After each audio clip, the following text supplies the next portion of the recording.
My father took the microphone at the 40th anniversary gala of Warren Logistics and smiled as the room went quiet. Then he said calmly into the sound system, "Things without value belong where they came from." Before I could move, he reached for the bundle my grandmother had slipped into my hands before she died, old papers tied with a thin silver ribbon, and threw it into the champagne ice bucket at the center of the room. Glass clinked. Ice cracked. Laughter spread fast and careless. I didn't look at him. I didn't look at my mother. I stepped forward instead.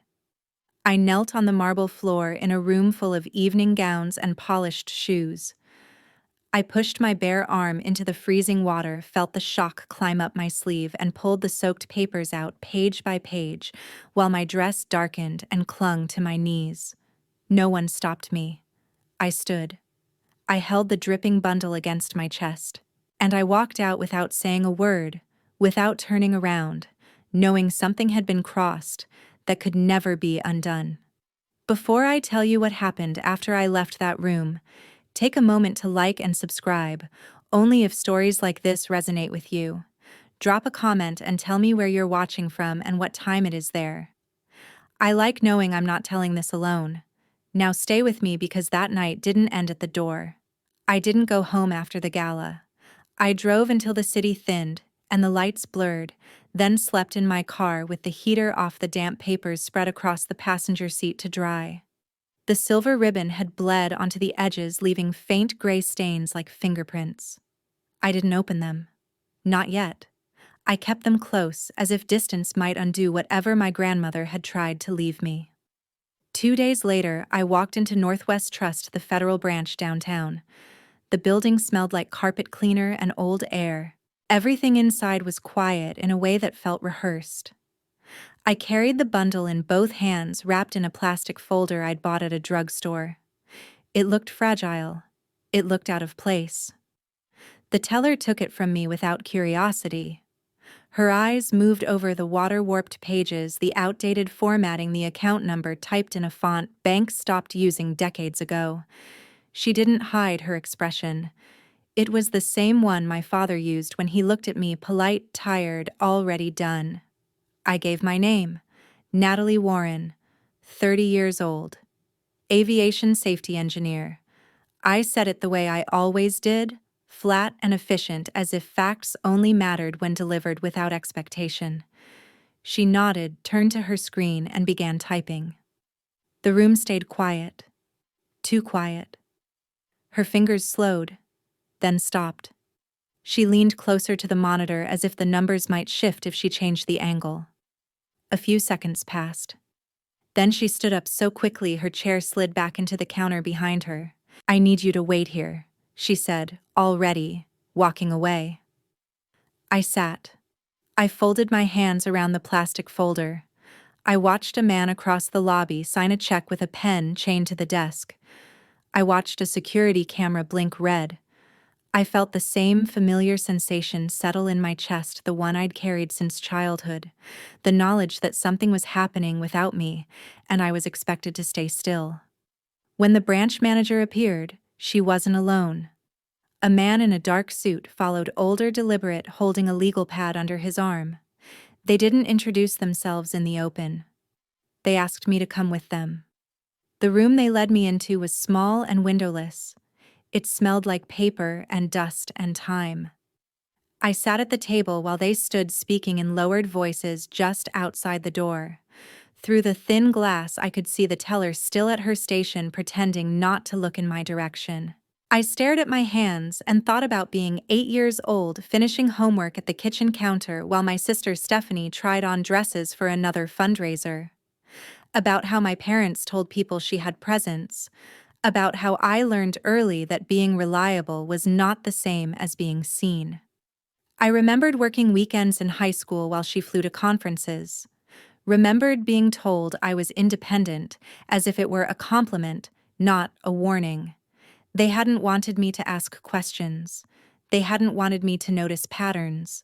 They hadn't wanted me to understand what I was capable of without their permission. The door opened.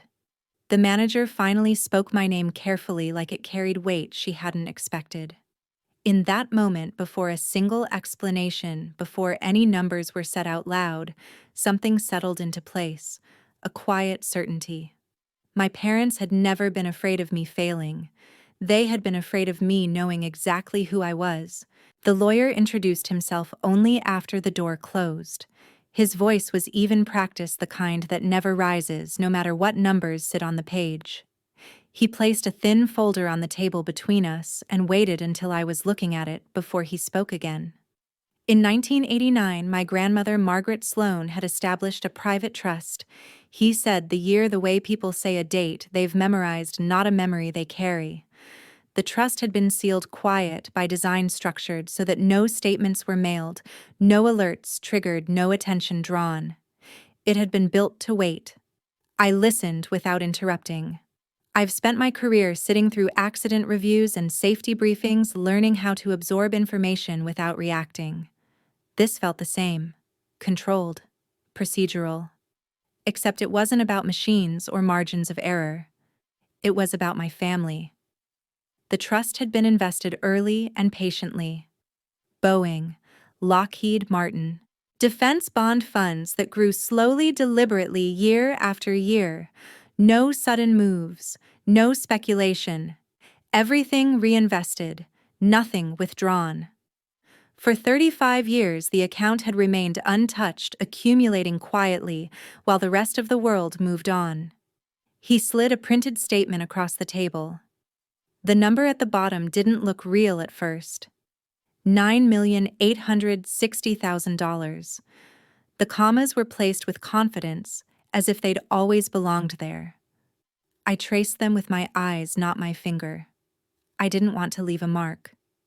He told me I was the sole beneficiary, that there were no secondary names, no contingencies tied to my parents, no shared authority. The trust was written to transfer only upon my grandmother's death, and only to me, Natalie Warren. No amendments, no challenges on record. I nodded. I felt the chair beneath me. I felt the table edge against my wrists. I noticed how steady my breathing was, how my hands didn't shake. That surprised me more than the number itself. I didn't feel relief. I didn't feel gratitude. I didn't feel anything that resembled joy. What I felt was recognition. I thought of my grandmother's apartment, the way she kept everything minimal, practical. The way she spoke softly, but never hesitated when she meant something. How she watched my parents with a stillness that used to make me uncomfortable, like she was measuring the space between what they said and what they did. She had known. Not just about the money, but about them. The lawyer continued explaining the protections, the tax structures, the documentation that had been quietly updated year after year. He talked about safeguards, about discretion, about how unusual it was for something like this to remain intact for so long. I heard all of it. But what stayed with me was something else. My parents had never told me to stay away from finances because they thought I couldn't handle them. They hadn't dismissed my questions because they believed I was irresponsible. They hadn't pushed me toward a career where precision mattered and attention was rewarded by silence, by accident.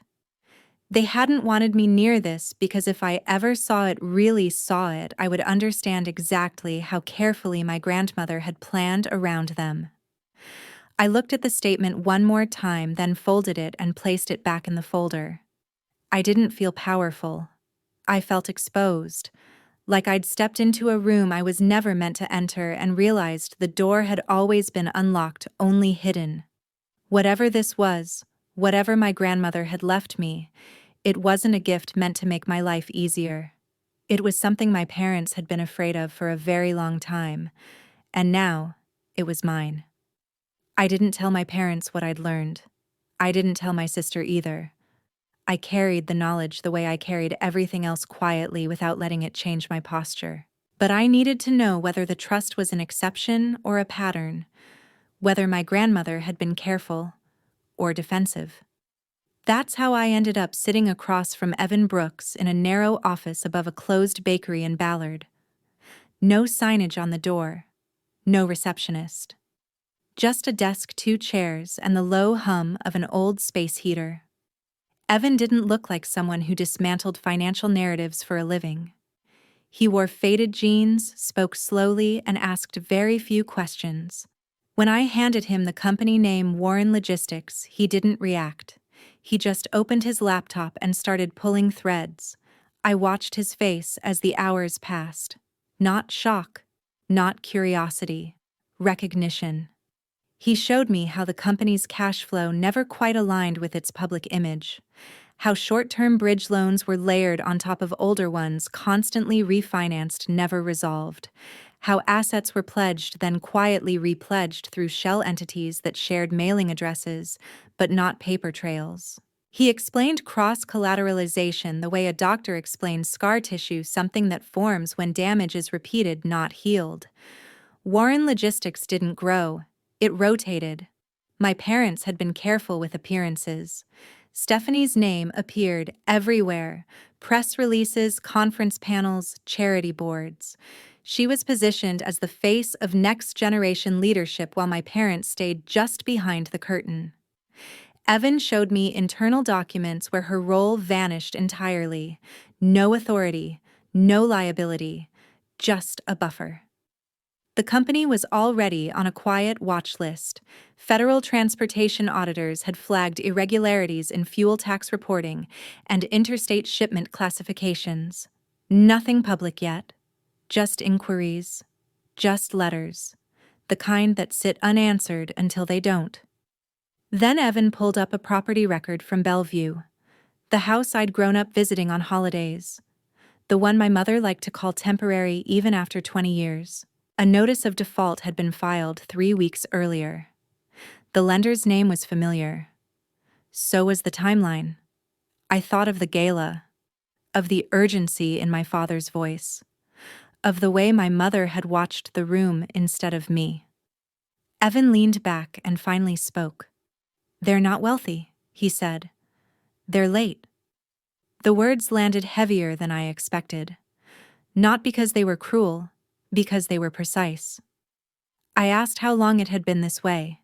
He didn't answer directly. He showed me charts instead. Lines that flattened where they should have climbed. Obligations deferred. Payments made just enough to keep doors open and questions quiet. The kind of structure that only works as long as no one looks too closely and as long as confidence holds. My parents had built an empire out of momentum. Not success. Not stability. Just the illusion that the next deal would fix the last one. I thought about my grandmother again, about the way she never invested in their company, about how she never attended their events, about how she watched. When I left Evan's office, it was already dark. The street smelled like wet concrete. I sat in my car for a long time before starting the engine, letting the truth settle into its proper weight. My parents hadn't raised me to be invisible by accident. They had raised me that way because invisibility was the only position from which I might survive what they'd built. And now that I could see it clearly, I understood something else too. The trust hadn't protected me from them. It had been waiting for the moment I would need protection the most. I didn't have to wait long. 3 days after I left Evan's office, my mother called. Her voice was calm, almost gentle, the way it used to be when she wanted something she couldn't demand outright. She said it was time for a family conversation. Said my father was worried. Said we should clear the air. I drove to the house in Tacoma just before dusk. The one my grandmother had left me.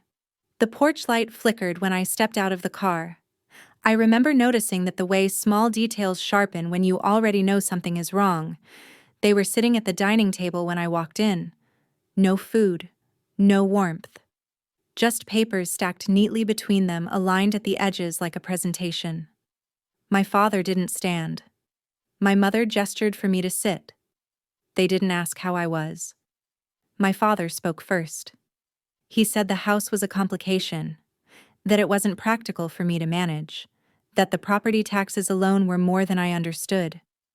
He said they could take care of it, roll it into something more productive. My mother nodded as he spoke, hands folded, eyes fixed on me with a look I recognized from childhood patients that expected obedience. They slid the papers toward me, a transfer of ownership, clean, efficient, written as if it were already agreed upon. I told them no. The word didn't come out loud at first. It settled in my chest before I let it leave my mouth. When it did, the room changed. My father's jaw tightened. My mother leaned back in her chair as if reassessing something she thought she already understood. That's when they stopped pretending. My mother said my grandmother hadn't been well toward the end, said there were records, doctors, that things could be interpreted. She said the word interpreted like it was flexible, like it could be shaped to fit whatever story they needed. My father said court would be expensive, long, that it would drain me, that people would ask questions about my motives, about my influence, about why a young woman with no financial background suddenly found herself in possession of assets she hadn't earned. Then my mother said it.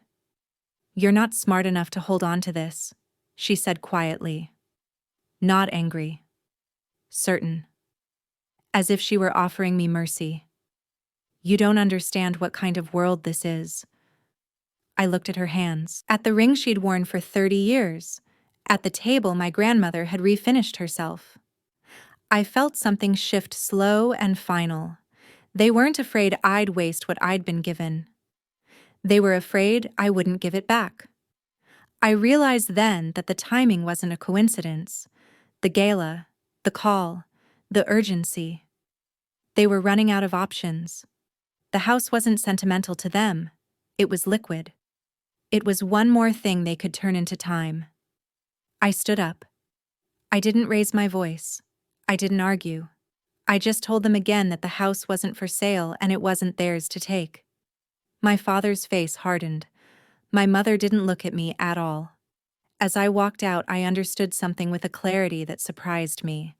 They didn't want me protected. They didn't want me independent. They didn't want me free. They wanted to survive. And if that survival required tearing through whatever my grandmother had left me through me, they wouldn't hesitate. By the time I reached my car, it wasn't anger I felt. It was distance. The kind that doesn't close. The kind that finally tells you exactly who you're dealing with and why you were never meant to stay small. By then, the silence between my parents and me had changed texture. It wasn't just distance anymore. It felt engineered, measured. Every call ended with something unsaid hanging in the air like a wire stretched too tight. That was when I sat down with Evan Brooks again.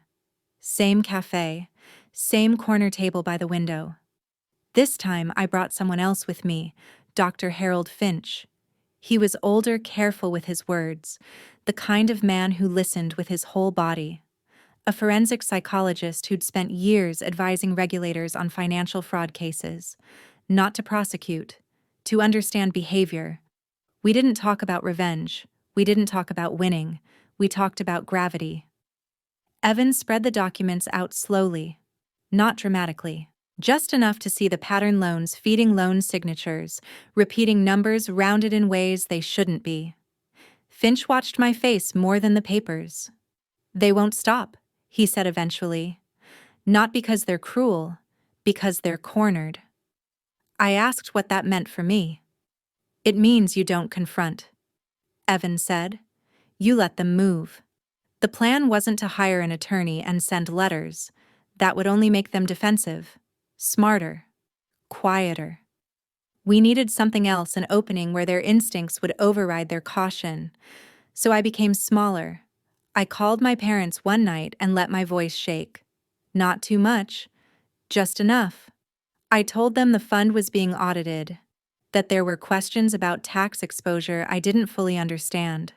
I said words like penalties and federal review, and then let the silence do the rest. My mother inhaled sharply. My father didn't speak at all. I told them I was overwhelmed, that I'd made a mistake trying to handle things on my own, that maybe I'd been arrogant. I said I needed help. Their help. There was a pause, then relief, almost joy. The next part was Finch's idea. I told them I was considering delegating authority temporarily, just until things stabilized. I used their language. Family should protect family. You've done this longer than I have. I didn't ask. I offered. They took it immediately. My father's tone shifted fast and familiar, like slipping into an old coat. He started outlining steps before I'd finished my sentence. My mother asked what paperwork was needed, who else knew whether the auditors had names. They weren't worried about me. They were already planning. Over the next few days, they pushed for more access, documents, accounts, timelines. Each request came wrapped in concern, but the urgency underneath was unmistakable. Evan tracked every message. Finch noted the cadence, the speed at which fear turned into control. One night, after a long call, I sat alone in my car with the engine off. My hands were shaking, not from doubt, but from recognition. I'd seen this version of them before. When something valuable appeared suddenly, when hesitation was weakness, when survival meant taking first and explaining later. They thought they were rescuing me. What they were really doing was stepping forward into the light. Evan called the next morning. His voice was calm. "They're moving assets already," he said. Not defensively, aggressively. Finch followed with a quieter observation. "They believe they've been given permission," he said. "That's when people show who they are." I leaned back against the seat and closed my eyes. For the first time in months, I didn't feel hunted. I felt still. The plan was working. Not because it was clever, but because it was true. They couldn't resist. They never had. The invitation came 3 days later, dressed up as reconciliation. A formal envelope. Heavy paper. Gold lettering. Business Legacy Award. Gala San Francisco. My parents' names centered polished permanent. Mine added beneath in smaller type like a footnote that had finally been forgiven. They called that evening to explain what it meant. Not an apology. Not relief. Logistics. They wanted me there in person. Wanted me to bring the full fund documentation just in case questions come up. My father said it casually, as if asking me to bring an umbrella. My mother framed it as pride. A family moment, she said. Something public. Something clean. What they didn't say mattered more. They planned to announce a new family fund. A legacy vehicle. Something vague enough to absorb money without naming its source. The gala was perfect: donors, press, city officials, cameras trained to smile and not ask hard questions. If they could anchor the story, their everything else would look like noise. I told them I understood. After the call, I didn't move for a long time. Just sat at my desk, the room dark except for the light from the laptop. I could feel my pulse in my jaw. Not fear. Pressure. Like something heavy finally lining up over its target. Evan arrived the next morning with a black portfolio case and no expression. We went through the documents page by page, slow and exact. Fonts matched. Margins identical. Even the staple placement mirrored the originals. Anyone glancing would see continuity, legitimacy, safety. Only the core was different. Inside, buried where no one reads carefully, was a declaration of independent financial responsibility, a confirmation of ownership, a legal acknowledgement that whoever signed accepted full control and full liability of the assets referenced. No shared custody, no ambiguity, no shelter. Finch had insisted on the phrasing. Plain language, no drama, words that didn't accuse, just recorded. "They won't read it," Evan said. "They'll recognize the shape and assume the weight." That night I packed slowly. Not because there was much to bring, but because I needed the ritual. Folding clothes, checking the portfolio again, locking the apartment door and unlocking it once more just to be sure. My hands were steady, but my chest felt hollowed out like a room after furniture's been removed. San Francisco greeted us with fog and glass. The venue sat on the edge of the bay, all clean lines and reflected light. Inside, everything smelled like money and restraint. Soft laughter, polished shoes, names exchanged without context. My parents found me near the entrance. My mother adjusted my sleeve. My father took the portfolio from my hands before I offered it. "Good," he said. "We'll handle it from here." I watched him walk away with it, his shoulders lighter than I'd seen them in years. The ceremony moved the way these things always do. Speeches about vision, about endurance, about families who build something lasting. Applause arrived on cue and left no marks. When it was time, my parents stood at the podium together. They spoke about transition, about trust, about the next chapter. They thanked me publicly briefly for stepping back, so experience could step forward. Then the signing. They didn't sit, didn't ask for clarification. My father flipped pages with the confidence of someone who'd done this all his life. My mother leaned in, smiling at the cameras. The pen moved. Ink met paper. I felt it then, not triumph, not relief, just weight. The kind that settles when something irreversible finishes becoming real. When they handed the portfolio back, my mother squeezed my hand. "You did the right thing," she whispered. I nodded. And for the first time, I meant it for reasons she would never understand. I stayed near the edge of the room after the signing, holding a glass I never drank from. From the outside, I must have looked calm, grounded. Not the careful, apologetic daughter they were used to scanning for weakness. Just another attendee, composed, observant, forgettable in the way people with nothing to prove often are. My parents didn't look back at me. They were busy shaking hands, collecting congratulations, letting the moment seal around them. My father laughed louder than necessary. My mother kept touching his arm as if to steady something that had already begun to slip. The documents were tucked under his arm now, no longer mine, no longer questioned. I watched their signatures replay in my head.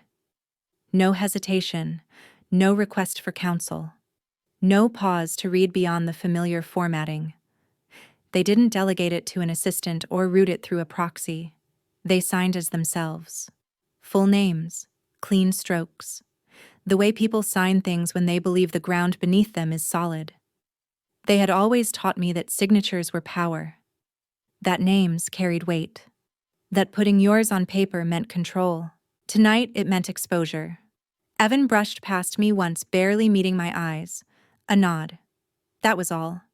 Finch had warned me not to react when it happened. No visible shift, no relief, no satisfaction. Let the moment pass as if it were nothing. Let them believe it was nothing. So I did. When my mother finally returned to me, her face was flushed with pride. She said something about how well it all went, how this was the beginning of fixing things. Her voice was light, almost kind. I realized then how deeply she believed that narrative, that the world could be bent back into place with the right appearance, the right room, the right applause. She had no idea what she'd just agreed to carry. The documents didn't accuse them. They didn't threaten. They simply named what already existed. Years of decisions, shell accounts, deferred obligations, quiet shortcuts taken again and again because no one had stopped them. Because I had never been allowed close enough to see. Now they had stepped forward willingly, claimed ownership, accepted responsibility in ink that couldn't be undone by charm or denial. 20 years doesn't collapse all at once. It settles, slowly, like a structure realizing too late that its foundation has been hollowed out. I felt no rush when I understood that fully, no spike of triumph. Just a steady, cooling certainty, the kind you feel when a door closes without noise and you know you won't be opening it again. Later, as the gala thinned and the lights softened, my father stood beside me at the window overlooking the bay. He talked about legacy, about how hard it was to keep something alive. He spoke as if we were aligned now, as if the problem between us had always been distance, not design. I listened. I always had. But this time, I wasn't absorbing it. I was letting it pass through me uncollected. When we parted that night, they hugged me the way people do when they think the danger has passed, when they think they've secured the future. I walked back to my hotel alone. The city was quiet in that late, suspended way. My reflection moved alongside me in darkened windows older than I remembered, steadier than they ever believed possible. They had signed their names without reading. They had chosen to stand fully in front of what they'd built. And for the first time in my life, I understood something clearly and without emotion. They had never been afraid of losing me. They had been afraid of me knowing who I was. And now there was no way to pretend I didn't. The first sign that it had begun was the sound. Not sirens, not shouting, just a subtle change in the room's rhythm. Conversations thinning out. Laughter landing a second too late. The kind of quiet that doesn't belong at a celebration. Evan had sent the files earlier that afternoon. Department of Justice. IRS. Everything clean, indexed, time-stamped. He didn't tell me when he pressed send. He didn't need to. The plan had never depended on my reaction, only on their certainty. It arrived while the gala was still unfolding. Men and women in dark suits appeared at the edges of the ballroom, not rushing, not hiding either. They moved with practiced neutrality, eyes scanning badges, wrists, exits. Federal investigators don't announce themselves. They let the room announce them. The screen behind the stage flickered. At first, people thought it was part of the program. A sponsor reel. Another congratulatory message. The MC stepped back confused, glancing toward the tech table. Then the words settled into focus. Asset freeze in effect pending federal investigation. It took a few seconds for comprehension to spread. Long enough for denial to try forming. Long enough for my mother to half smile as if waiting for someone to fix the mistake. Stephanie was the first to react. She stood abruptly, chair scraping loud against the floor. Her face drained of color in a way I had never seen before. She clutched her phone, dialing, redialing, her mouth opening and closing without sound. When she finally cried, it wasn't graceful. It wasn't contained. It was sharp and panicked, the sound of someone realizing there is no one coming to smooth this over. No assistant rushed in. No parent intercepted the moment. For the first time in her life, she was visible in the wrong way. My father remained still longer than I expected. He stared at the screen as if concentration alone might undo it. My mother whispered his name once, twice, her hand gripping his sleeve too tightly. Around them, guests backed away, not dramatically, just enough to not be near. Distance spreads fast when it becomes useful. The investigators approached with clipped efficiency. Badges shown. Names spoken quietly. There was no spectacle in the request. Just inevitability. My parents were asked to come with them. Not later. Not privately. Now. Cameras appeared almost instantly. Someone had tipped the press, or maybe they'd been waiting. Lenses caught the moment my father finally stood, shoulders stiff, jaw set. My mother's composure cracked then. Her face folded inward as if trying to become smaller than the room. They didn't look for me. That was the detail that stayed with me the most. Not anger. Not betrayal. Just absence. As if I had already been removed from the narrative they were scrambling to revise. They were escorted through the center aisle, past the tables they had curated, past the people who had applauded them minutes earlier. Flashbulbs pulsed. Questions were shouted. No answers were given. Legacy doesn't dissolve loudly. It erodes in public. Stephanie tried to follow. Someone stopped her. She shouted my mother's name once, high and breaking. It didn't reach her. Or maybe it did, and there was nothing left to do with it. I stayed where I was. My hands were steady, my breath even. I felt the weight of the moment, but not in my chest. Lower, heavier. The kind of gravity that anchors instead of crushing. When the doors closed behind them, the room didn't recover. People lingered, uncertain, murmuring into phones. The gala was over, though no one said it out loud. I stepped outside alone. The night air was cool, unremarkable. Cars passed. Somewhere nearby, music continued from a different event unaware. What collapsed inside that ballroom wasn't just a company or a name. It was the last illusion that they could outrun the truth. And I didn't feel victorious. I felt finished. 3 weeks passed before the noise fully settled. By then, the accounts were frozen. Not just the corporate ones, personal assets, properties, shell holdings. Everything that had once moved freely under my parents' names went still like a held breath that never released. The headlines had already thinned out. Scandal burns hot, then finds something else to consume. I received the confirmation from Northwest Trust on a quiet Tuesday morning.